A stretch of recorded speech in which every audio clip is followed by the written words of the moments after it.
प्यारे बच्चों, मैं डॉक्टर द्विजेंद्र वल्लभ शर्मा आज आपको ष्टुत्व संधि के बारे में समझाऊंगा। चलिए ष्टुत्व संधि के बारे में समझते हैं हम। यह ष्टुत्व संधि, ठीक है, ये डिजिटाइजर है, इसमें लिखने में थोड़ा प्रॉब्लम होती है। फिर भी पहले हमने ष्टुत्व संधि समझी थी। जैसे ष्टुत्व संधि होती है वैसे ष्टुत्व संधि होती है। जैसे ष्टुत्व संधि का मतलब है ये वाला श और टू का मतलब है ट वर्ग, यानी ट ठ ट ठ ड ढ ण हो जाना, ठीक है, किसी अक्षर का इसमें बदल जाना, श में और ट वर्ग में बदल जाना। किसका बदल जाना? स्तु का। स्तु का यदि देखिए, यदि स्तु माने स और तू यानी त थ द ध न, ठीक है। स और तू यानी तवर्ग यानी त थ द ध न के पास यानी आगे पीछे स और टवर्ग आए, ये अक्षर आ जाए तो स्तु को यानी इन अक्षरों को क्या हो जाएगा? स्टू हो जाता है। इन अक्षरों को क्या हो जाएगा? स्टू हो जाएगा।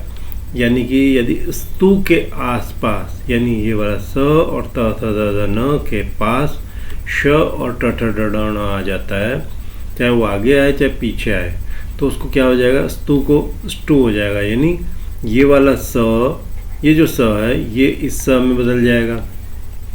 ये जो तू यानी तू जो है टू में बदल जाएगा, यानी टवर्ग में बदल जाएगा। यानी त जो है ट में, पहले में, ठ में, द ड में, ध ढ में और न ण में बदल जाएगा। ये इसका नियम होता है। यानी कोई सा अक्षर किसी के आसपास भी हो, स के आसपास, ये जो स है इसके आसपास इन 6 अक्षरों में से कोई सा भी हो, ये त के आसपास इन 6 अक्षरों में से कोई सा भी हो, थ द ध न इनके आसपास इन 6 अक्षरों में से कोई सा भी अक्षर हो, तो ये अक्षर बदल जाते हैं, इनके जैसे हो जाते हैं, ठीक है। उदाहरण के लिए देखिए, राम षष्ठ, ये है स, इसके पास कौन आ गया? ये आ गया, तो ये काय में बदलेगा? इस स में बदल जाएगा, तो ये क्या बन जाएगा? राम षष्ठ। ये ष्टुत्व संधि है। दुस्त, ये श है, इसके ये वाला ये श देखिए यहाँ आ गया, इसके पास कौन आ गया? ये त पड़ गया, तो त काय में बदलेगा? त किस में बदलना था? ट में, तो ट में बदल जाएगा, तो क्या बन जाएगा? देखिए, दुष्ट, जो दुष्ट हम कहते हैं। ये देखिए विश्व, इसके बाद न आ गया, न काय में बदलेगा? न में बदलना था अण में, तो देखिए ये बन जाएगा विष्णु, न का अण हो गया, ये बन गया विष्णु।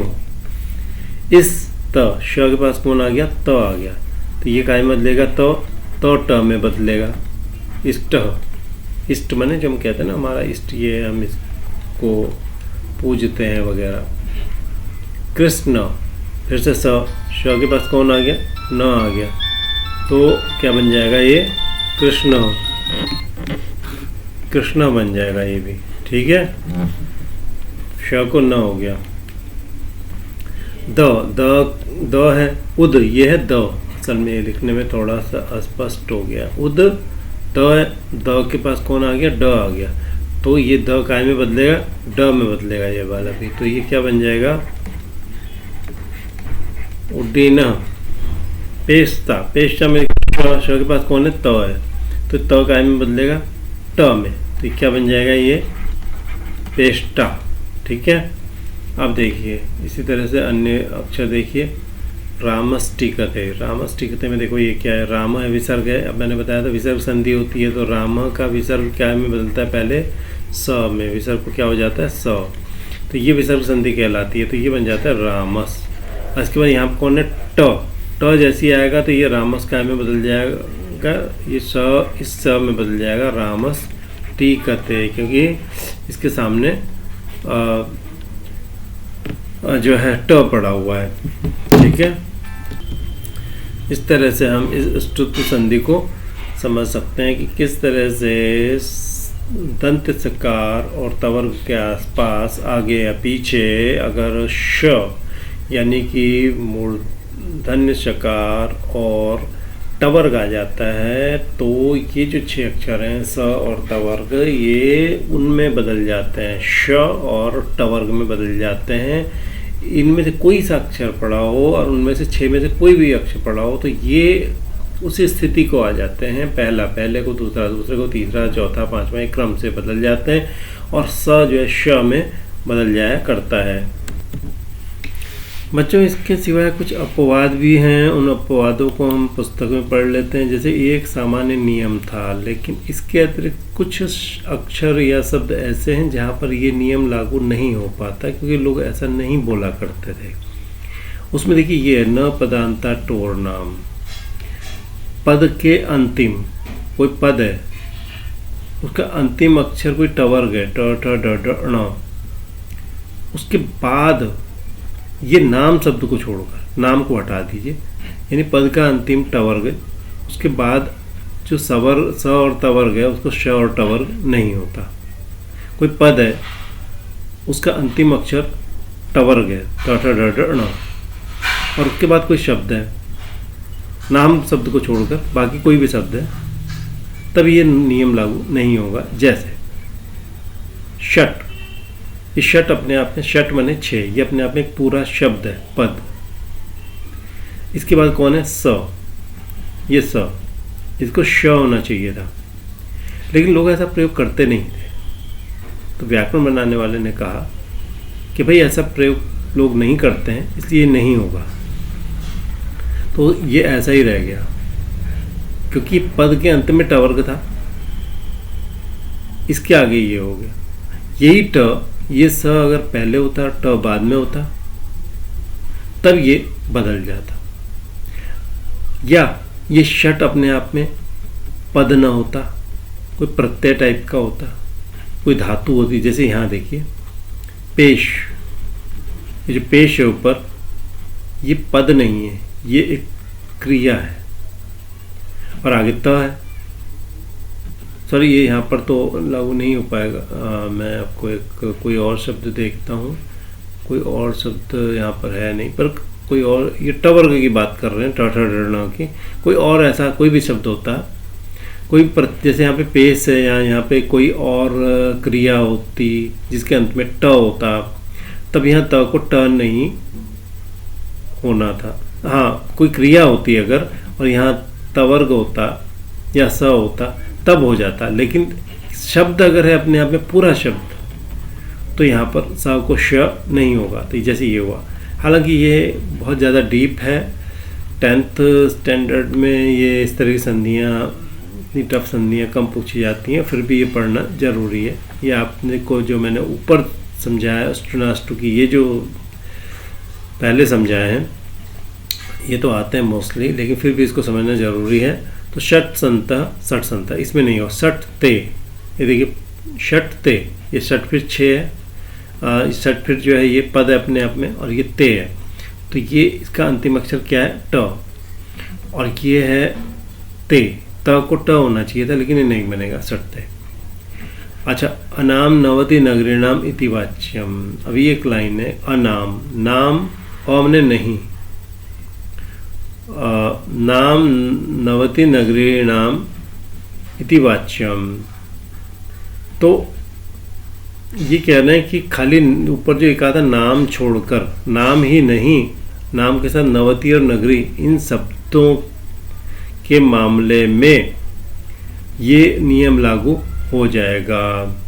देखिए यहाँ पर षट था, संत था, यहाँ पर ष्टुत संधि नहीं हुई, लेकिन उसने कहा था नाम को छोड़कर। लेकिन ये कह रहे हैं कि नाम ही नहीं, नाम के सिवाय नवति और नगरी, इनको ये भी होंगे, तो यहाँ पर ये रूल लागू होगा, ये नियम लागू होगा।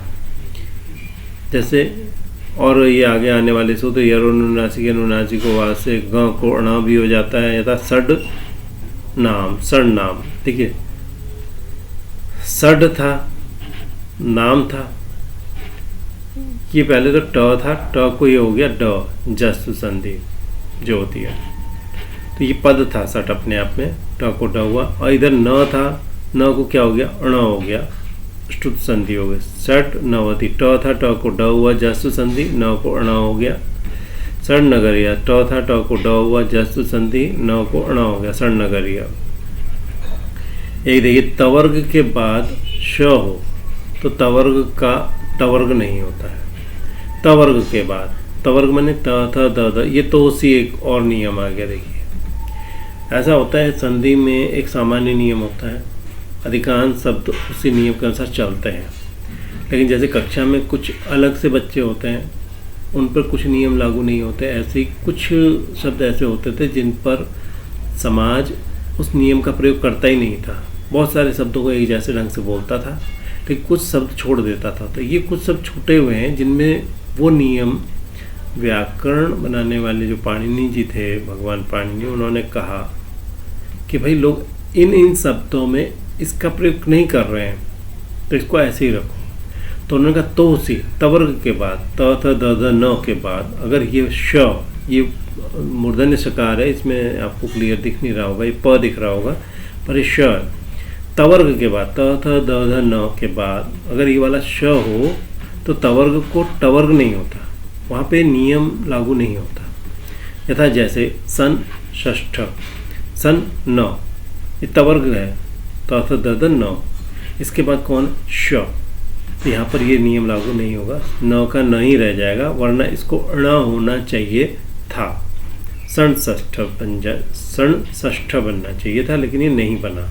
तो ये जो 11, 12 और 13, 11 और 12 यहाँ से लेकर के जो नियम हैं ये एक्सेप्शनल हैं। ऐसे बहुत कम शब्द होते हैं जहाँ पर ये नियम लागू नहीं होता, जो ष्टुत संधि वाला नियम लागू नहीं हुआ करता।